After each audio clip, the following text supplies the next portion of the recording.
गुरु जी, संगत जी, सभी को जय गुरु जी। और बहुत बहुत शुक्राना है गुरु जी महाराज का। पहले तो सबसे पहले कि बहुत प्यारा समा चला हुआ है, सावन का महीना है। गुरु जी की ब्लेसिंग हम सभी पर बनी रहे। मंत्र जाप के साथ शुरू करते हैं। ओम नमः शिवाय, शिव जी सदा सहाय। ओम नमः शिवाय, गुरु जी सदा सहाय। संगत जी, वचनों के बारे में हमने कई बार सुना है, लेकिन ये वचन वो दिव्य वचन है। पहले तो जो भी वीडियो पे आया है ना गुरु जी के, मैं आज आप लोगों के साथ 30 वचन शेयर करने वाली हूँ। पूरे सुन के जाइएगा, आधे अधूरे नहीं सुनना। बहुत बड़ी वीडियो नहीं करूँगी, लेकिन गुरु जी के वचनों को जब भी हम मानते हैं, हमारी ज़िंदगी में जब भी कोई ऐसा पल आए जब हमें समझ नहीं आए कि हम क्या करें, संगत जी एक बार बड़े ध्यान से, बड़े प्यार से इन वचनों को सुनिएगा। ये वो वचन हैं जो रब ने अपने श्री मुख से समय समय पे संगत के सामने कहे।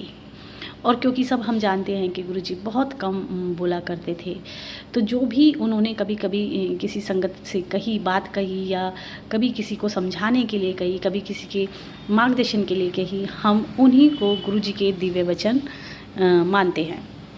क्योंकि रब के मुख से कुछ भी बेवजह नहीं निकलता है। उनके श्री मुख से जब भी कुछ निकला तो उनको हमने वचनों का नाम दिया। तो आज के वचन से हम शुरू करते हैं, और बीच बीच में अगर मुझे कोई सत्संग वचनों से रिलेट समझ में आएगा तो मैं आप लोगों से शेयर करूंगी। पर मैं फिर यही कहूँगी कि गुरु जी के जितने भी वचन मैं आज शेयर करने वाली हूँ उनको आधा सुनकर नहीं जाइएगा। सावन का महीना है, कल बाकी के वचन मैं कल शेयर करूंगी, लेकिन आज आप जितना मैं बताती हूँ या जितना मैं वीडियो में बोल पाती हूँ आज, उसके हिसाब से आप सुनिएगा। जय गुरु जी। पहला वचन, गुरु जी ने कहा कि मैं था, मैं हूँ और मैं रहूँगा। मेरी गद्दी का कोई भी वारिस नहीं है, क्योंकि परमात्मा का स्थान कोई भी नहीं ले सकता। ऐसा नहीं होता ना कि परमात्मा अपनी जगह से हट के किसी और को गद्दी दे दे। परमात्मा हमेशा हमारे साथ हैं, थे और हमेशा रहेंगे। तो गुरु जी के बड़े मंदिर में जो गद्दी है, गुरु जी ने अपने स्थान पे कभी किसी और को स्थान नहीं दिया, और गुरु जी हमेशा हमेशा अपनी गद्दी पे हैं और वो हमारे साथ हैं। संगत जी, अगला दूसरा वचन है कि मेरे लिए मेरी संगत ही मेरा परिवार है। मैं अपने भक्तों को बहुत प्यार करता हूँ और उनके बुरे समय का अंत करता हूँ। दूसरा वचन है, मेरे लिए मेरे संगत ही मेरा परिवार है। गुरु जी का कोई परिवार नहीं है, उनके लिए उनकी परिवार, उनका संगत ही उनकी फैमिली है, और अपनी संगत को गुरु जी बहुत प्यार करते हैं। तीसरा वचन है कि मैं अपने भक्तों को बहुत प्रेम करता हूँ और उनके बुरे समय का अंत करता हूँ। हमारे जीवन में जब गुरुजी आते हैं ना संगत जी, तो वो हमारे बुरे कर्मों को ही ख़त्म करना आते हैं। जो हमसे नहीं कटते उनको कटाने आते हैं। चौथा वचन है, जब तुम मंदिर में आते हो तो अपनी जूतियों के साथ अपनी बुद्धि भी बाहर छोड़ कर आया करो। मतलब कहते ना, परमात्मा के और हमारे बीच में सबसे बड़ी चीज़ जो है कि ना, जो उनसे जुड़ने नहीं देती, वो है हमारी बुद्धि, हमारी मति। तो जब भी आप मंदिर में जूते काट के निकाल के बाहर जाते हो तो गुरुजी ने आदेश किया कि अपने दिमाग को, किंतु परंतु को, और जितने भी जो तुम्हारे में कहते हैं ना, बहुत ज़्यादा हम फिलोसफर बनते हैं, हर चीज़ में हम इफ़ बट ढूंढते हैं, तो उन सब चीज़ों को बाहर छोड़कर आया करो, क्योंकि वो आपकी ब्लेसिंग के बीच में आती हैं। गुरुजी ने कि संगत, गुरुजी के समय पे कोई भी संगत सेल फ़ोन का इस्तेमाल नहीं करती थी, किसी से बातें तक नहीं करती थी। तो गुरुजी कहते हैं मेरे सामने सेल फ़ोन का इस्तेमाल ना किया करो, क्योंकि जो जिससे आप बात करते हो उसके पास मेरी ब्लेसिंग चली जाती है। मतलब जब भी हम किसी से फ़ोन पे बात करते हैं, हम गुरुजी के मंदिर जाते हैं ना संगत जी, तो गुरुजी साक्षात बैठे होते हैं और वो हमें ब्लेस कर रहे होते हैं, लेकिन हम अपनी ब्लेसिंग गवा देते हैं सिर्फ इस बात से कि हम किसी और से बात कर रहे हैं, तो ब्लेसिंग उसके पास चली जाती है। गुरुजी ने इसलिए सख्त हिदायत दी है कि मंदिर में आके सेल फ़ोन का इस्तेमाल ना किया करो। छठा वचन है, तुम अगर अपने जीवन की बागडोर मेरे हाथों में देते हो तो मैं उसे सीधा हाँक कर तुम्हें मोक्ष तक लेके जाता हूँ। इस वचन की चर्चा मैं कई बार चैनल पे करती हूँ कि गुरुजी को हम जब अपने सरेंडर कर देते हैं, उनको अपने जीवन की बागडोर कर देते हैं कि गुरुजी अब आप चलाओ, क्योंकि हमारी मति से हम जितना चले हैं आज तक उतने ही हम भूले भटके रहे हैं। लेकिन जब हम अपनी ज़िंदगी की बागडोर पूर्ण रूप से गुरुजी के हाथ में देते हैं तो गुरुजी कहते हैं कि मैं उसको सीधा हाँक कर मोक्ष तक लेके जाता हूँ, जो कि 1 जन्म, 2 जन्म, 7-7 जन्मों में भी पाना मुश्किल है। गुरुजी इसी जन्म में आप अपने गुरु को अपना जीवन सरेंडर कर दो, अपनी जीवन की बागडोर उन्हें दे दो, तो इसी जीवन में आपका कल्याण करके आपको मोक्ष गुरुजी दिलाते हैं। घर का अगर 7वां वचन, घर का अगर एक सदस्य भी मेरे पास आ जाता है तो मैं उसके पूरे परिवार को ब्लेस करता हूँ। कोई भी एक जाता है संगत जी और ब्लेसिंग गुरुजी सबके लिए दे देते हैं। कितने हमने सत्संग सुने हैं कि अंकल मानते थे, आंटी मानती थी, उनके साथ उनके बेटे को प्रॉब्लम हुई तो बेटे का गुरुजी ने कल्याण किया। कभी अंकल का एक्सीडेंट हुआ, अंकल नहीं मानते थे लेकिन गुरुजी ने उनको उस संकट से बचाया। लेकिन कहते हैं ना, जब हम गुरुजी के सामने बैठते हैं तो गुरुजी एक का कल्याण नहीं करते हैं। गुरुजी को मानने वाले कहते हैं ना, गुरुजी कितनी पुश्तें उतार देते हैं, कितने कितने परिवार को उतार देते हैं। एक के आने से गुरुजी सबका कल्याण कर देते हैं। बहुत सारी आंटियाँ यही सोच के परेशान रहती हैं कि हमारे अंकल नहीं मानते, हमारे बच्चे नहीं मानते। तो संगत जी इस चीज़ के लिए आप गुरुजी पे छोड़ दो, क्योंकि वो एक के साथ सबको उतार देते हैं। सबकी अपनी जर्नी है, सबका अपना समय है गुरुजी से जुड़ने का। गुरुजी के 8वें वचन में है संगत जी कि पुस्तक से पाठ करना ही सिर्फ पाठ करना नहीं होता, अपना काम, नित्यनेम और अपने परिवार का ध्यान रखना भी पाठ होता है। हम सोचते हैं कि हम बैठेंगे, कोई पाठ करने बैठेंगे तभी हमने पाठ किया, भगवान की अरदास की, भगवान से बातें की, पाठ पूजा की। लेकिन असली पूजा और असली पाठ संगत जी वो है जब हम कहते हैं ना, अपना नित्यनेम, अपने घर के कार्य, अपने परिवार का ध्यान रखते हैं, अपनी हर चीज़ को तरीके से करते हैं और अपने परिवार का पालन पोषण करते हैं रब के सिमरन में रहते हुए। और गुरुजी ने जो 9वें वचन में कहा है कि सबसे बड़ा पाठ पति पत्नी का और पत्नी पति का ध्यान रखें और अब दोनों मिलकर अपने बच्चों, अपने संतानों को का ध्यान रखें और घर में शांति बनाए रखें। ये सबसे बड़ा पाठ है कि ये जो जितने भी कार्य हैं ना संगत जी, जितने भी हमें परिवार दिए हैं, परिवार की बच्चे दिए हैं, ये सब हमें परमात्मा ने दाते दी हैं। और अगर हम इन सब को छोड़ के अपने बड़े बूढ़ों का सेवा ना करके, अपने बच्चों का ध्यान ना रख के हम कितनी ही पाठ कर लें, उन पाठों का कोई फ़ायदा नहीं है। सबसे बड़ा पाठ गुरुजी ने इसीलिए हमें समझाया कि अपने परिवार का ध्यान रखो, पति पत्नी मिलके बच्चों का पालन पोषण करो, अपने घर में शांति रखो। 10वें वचन में गुरुजी कहते हैं कि गुरुओं की बात का कभी खंडन नहीं करते। मतलब बहुत सारी जैसे गुरुओं की बात का कभी खंडन करना नहीं चाहिए, क्योंकि वो आपका अगला पिछला जानते हैं, आपका कल्याण करना। 11वां वचन जो गुरुजी का है उसमें कहते हैं गुरुजी कि तुम कभी भी भगवान को नहीं देख पाते। जैसे श्री कृष्ण भगवान पांडवों के, कौरवों के बीच में ही थे, लेकिन उन्हें कोई नहीं पहचान पाता था। अंत समय में जब अर्जुन को दिव्य चक्षु देके श्री कृष्ण भगवान ने उनको अपने दर्शन कराए थे, तब उन्होंने उनका विराट रूप देखा था। तो ये आंखें ऐसी संगत जी, हम कभी रब को ना पहचान पा सकते हैं, ना उनको हम देख सकते हैं। तो एक संगत ने मुस्कुराते हुए कहा कि गुरुजी मुझे आप में रब दिखता है। और गुरुजी मुस्कुराए और गुरुजी ने कहा ये मैं एक आम बात कह रहा हूँ। गुरुजी ने 12वें वचन में कहा कि रब को प्यार करो, डरो मत। जबकि हमने शायद बचपन से यही सीखा है कि भगवान से डरना चाहिए, ये करोगे तो भगवान हमें दंड देंगे, ये नहीं करोगे और ये गलतियाँ करोगे तो भगवान दंड देंगे। दंड हमें भगवान नहीं देते, हमारे कर्म देते हैं। अगर हम गलत कर्म करते हैं तो उनकी हमें सज़ा मिलती है। तो भगवान तो हमें माफ़ी देते हैं, हमारा बचाव करते हैं, हमारी गलतियों को माफ़ करके हमारा सही मार्गदर्शन करते हैं। तो गुरुजी कहते थे कि भगवान से कभी डरो नहीं, सिर्फ उनसे प्यार करो। 13वें वचन में गुरुजी कहते हैं कि महापुरुषों के पद होते हैं, उससे ऊपर सद्गुरु होते हैं और वो मैं हूँ।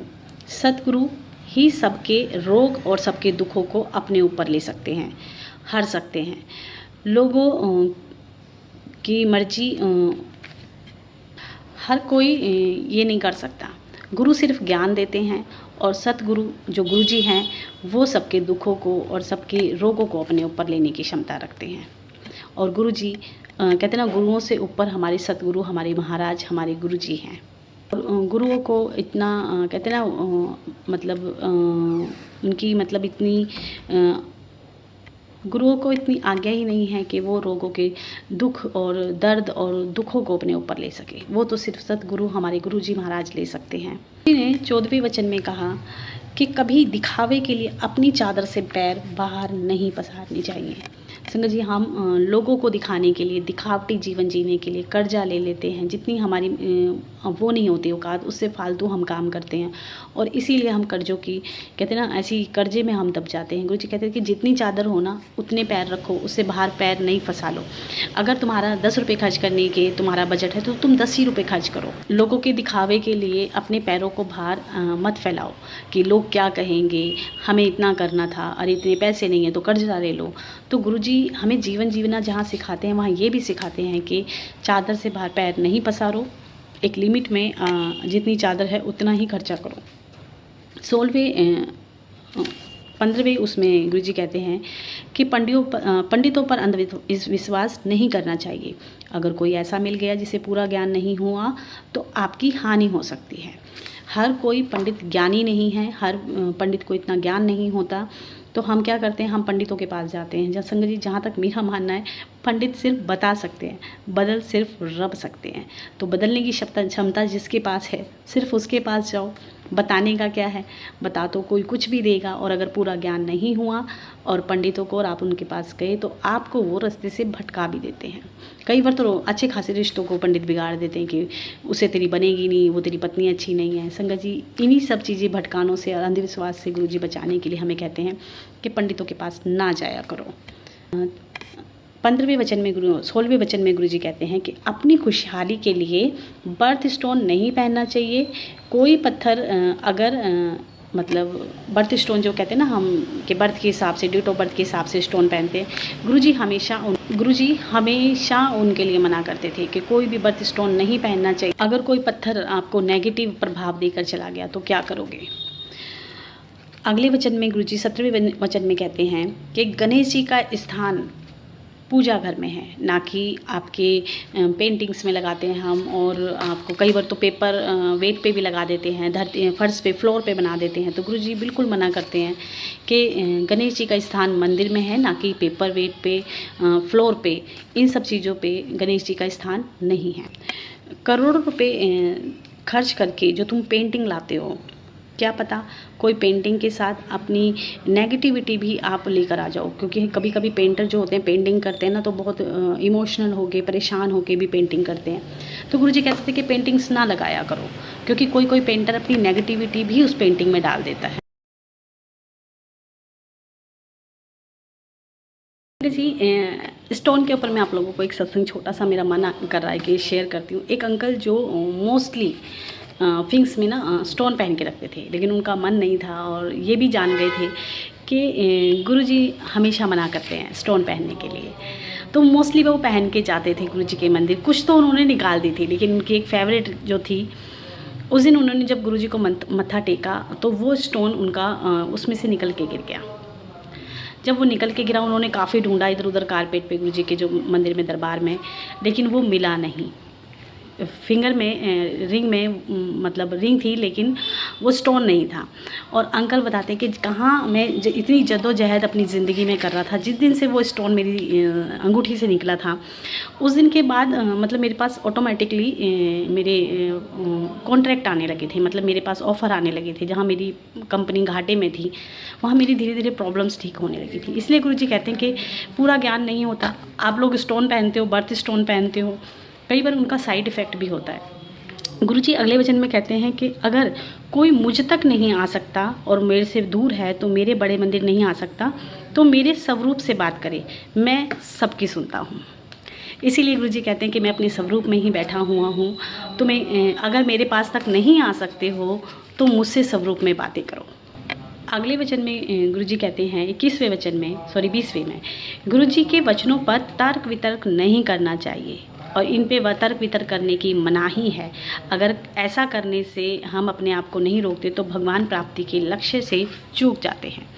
कभी भी गुरुजी के वचनों पे कि ये वचन गलत है, ये सही है, मतलब कहते हैं ना, जब गुरु कोई बात कहे तो सिर्फ मुँह से एक बात निकलनी चाहिए कि सत्य वचन, जो कहा वो हमारे लिए सबसे बड़ी बात है, वही सत्य वचन है। अगले 22वें वचन में गुरुजी कहते हैं कि गुरुजी ने अंग्रेजी में कहा कि only dead fish swim with the Tide.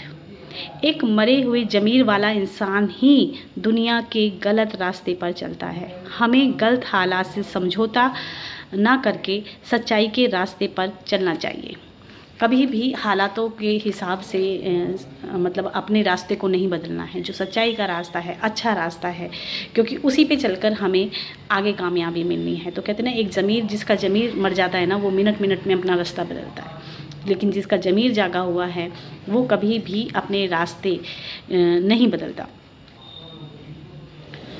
23वां वचन है, डॉक्टर अपना काम करेंगे और मैं अपना। जब भी कोई परेशानी हो, डॉक्टर को अपना काम करने दो। क्योंकि हाँ, हम जब भी डॉक्टर के पास जाते हैं, देखो गुरुजी तो हमारी दवाइयाँ ब्लेस करते हैं, गुरुजी हमारे सब कष्टों को हरते हैं, लेकिन कहते हैं कितने हमारे माड़े कर्म हैं जो कि हमें डॉक्टर के पास जाकर उनको पैसे देकर ही अपने कर्म कटाने हैं। क्योंकि तो इसीलिए कभी कभी डॉक्टरों के पास, डॉक्टरों को उनका काम। अगले वचन में गुरुजी कहते हैं, 23वें वचन में गुरुजी कहते हैं, दवाइयाँ भी तभी काम करेंगी जब मैं उनको ब्लेस करता हूँ। संगत जी, हम दवाइयाँ खाते रहते हैं और कई बार जब गुरुजी के समक्ष उन दवाइयों को रखते हैं, गुरुजी की कृपा होती है तो वो दवाइयाँ अपना काम करना शुरू कर देती हैं। 24वें वचन में गुरुजी कहते हैं, पानी बहुत पिया करो। हर बीमारी की दवा पानी है। अगर डॉक्टर ये बात बता दें तो डॉक्टर के पास कौन जाएगा। तो पानी, कहते हैं ना, हमारे शरीर में कितने % पानी है, मोस्टली शरीर हमारा पानी से बना हुआ है। और गुरुजी ने अगर ये वचन में कहा है कि पानी पिया करो, तो पानी पीने से हमारी बहुत सारी बीमारियां दूर हो जाती हैं। अगला, पाचन ग्रंथि एक ऐसा अंग है जिसकी प्रतिक्रिया, या जिसको गुरुजी ने, कहते हैं ना, परमात्मा ने अपने हाथों पे लिया हुआ है, भगवान ने अपने हाथों में लिया हुआ है। और संगत जी, यही वो वचन है, जब हम बार बार सुनते हैं तो बहुत सारे जो हम गलतियां करते हैं, जो हम जीवन की जीने में गलतियां करते हैं, वो उनमें सुधार होता है। तो अभी सावन का महीना है, ये वचन ध्यान से सुना करें, उनको ध्यान में अपनी ज़िंदगी में लाया करें। आगे के वचन मैं कल शेयर करूँगी, क्योंकि बड़ी वीडियो हो जाती है, फिर आप लोग छोड़ के चले जाते हो, और मैं चाहती हूँ कि जितना आज के लिए है उतना तो आप सुने। बाकी यह है कि जिसको लाइव करना है वो लाइव के लिए मैसेज कर सकता है, और लाइव रोज़ होता है 4 बजे। अभी 2-3 दिन मैंने नहीं किया क्योंकि समय भी नहीं है, और अभी आप लोगों के मैसेज भी नहीं आ रहे हैं लाइव के लिए। तो जब लाइव के लिए आप मैसेज करोगे तो लाइव होगा। जय गुरु जी, शुक्राना।